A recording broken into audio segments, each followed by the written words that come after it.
Assalamualaikum warahmatullahi wabarakatuh. Good morning and thank you for being here. Let me introduce myself. My name is Hasmianti and I'm one of the presenters today.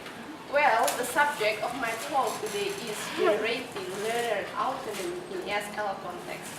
In general, most teachers in conducting lessons have given their best efforts for making various activities and interesting tasks to foster their students' motivation, interest, and participation.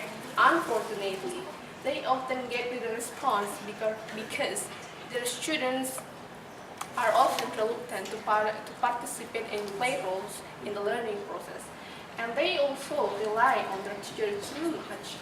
Consequently, the students don't reflect on their mistakes and they don't learn from their errors. In addition, the limited time of learning process in the classroom is another obstacle for teachers to attain the learning objective. Hence, some experts propose that one of the alternative way for achieving the goals of learning is encourage students to be an autonomous learner. So, regarding to this topic, I would like to elaborate my presentation into two main sections. First is what is learner autonomy, and the second, how can learner autonomy be promoted. Let's now focus on the section one by one. Are you following me? Yeah. To begin with, what is learner autonomy? Hollick once said, autonomy is the ability to take charge of one's learning. So we can assume that learner autonomy is the learner ability to take control over their own learning. Further, he notes that this ability is not inborn, but must be acquired by building self-conscious and the sense of responsibility for the outcome of the learning on step-by-step process. It means that first, students need to be aware about the result or the outcome of their learning not only depends on teachers' roles and strategies, but also becomes their own responsibility. And second, students choose and determine their goals, material, method, tasks, and strategies to reach the goals. In other words, a student qualifies as an autonomous learner when he or she independently handle their own learning process from beginning to the end. Are you still here, guys? Yes. Yeah. I'm still here. Then I'd like now to move on to the second section. How can learner autonomy be promoted? For generating students to be an autonomous learner, the teacher's role and main focus rely on giving reinforcement in terms of motivation and guiding them to determine what they can do to attain the considerable degree of autonomy.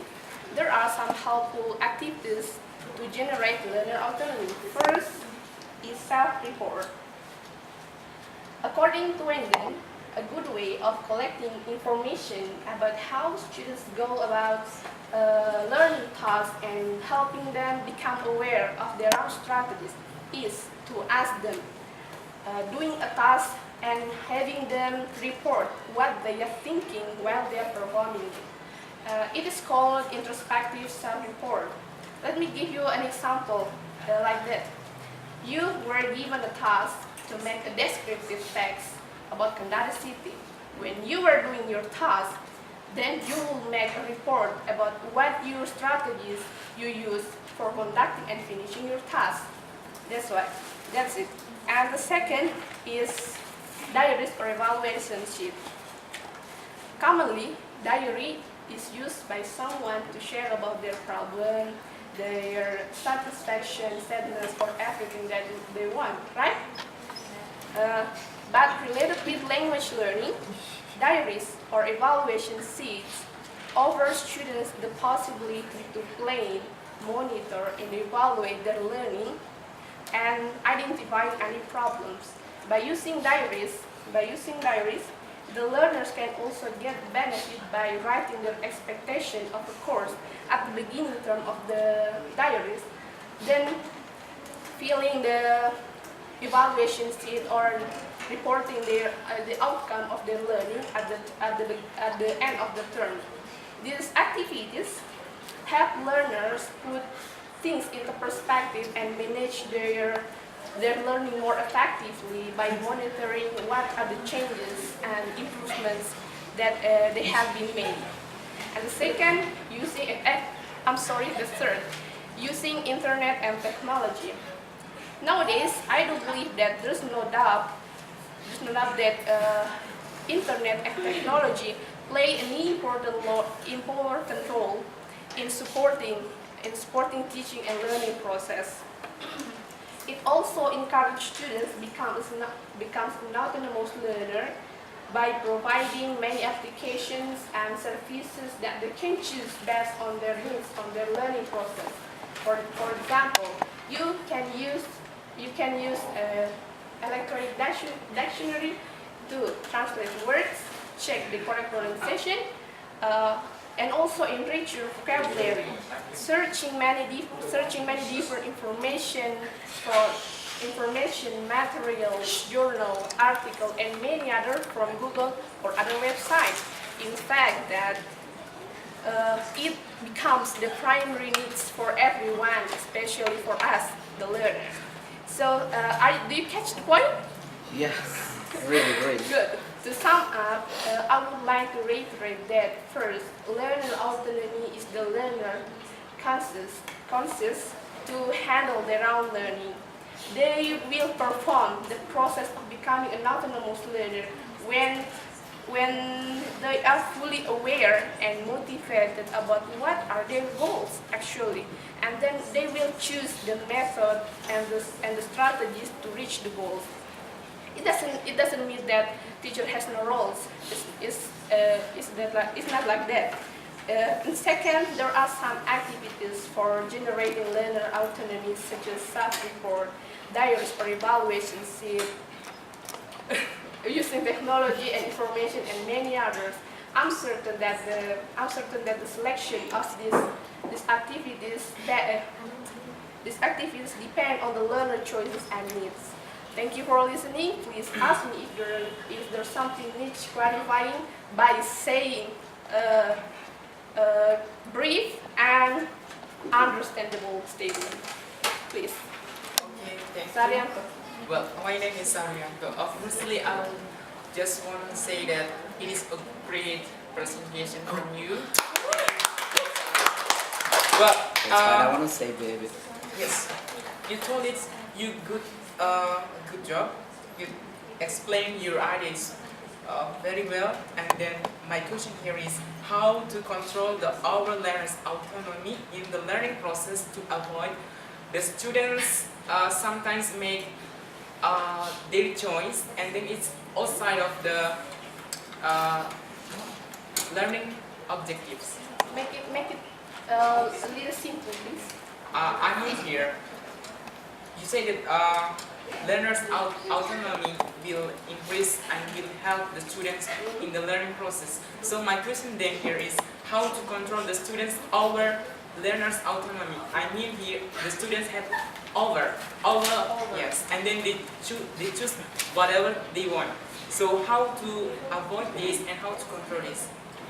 Okay, that's quite interesting.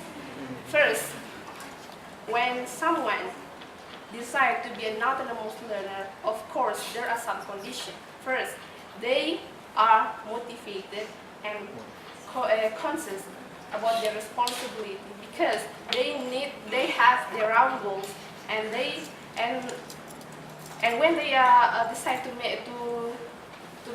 become an autonomous learner, of course they arrange their own methodology, their strategies and tasks and everything that they want.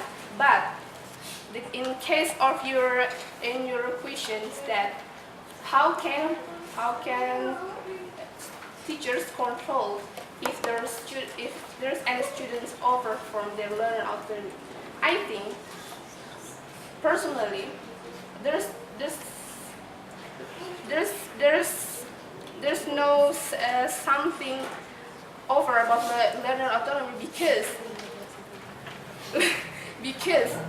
if they have every student has has different goals in their learning. So I think there's no a statement like they over in their learner autonomy, because they choose, they arrange, and they decide what are their goals itself. Thank you. Any comments, suggestions, or what is it, Demana, please? Yes, thank you very much for the time. My name is Wapsi.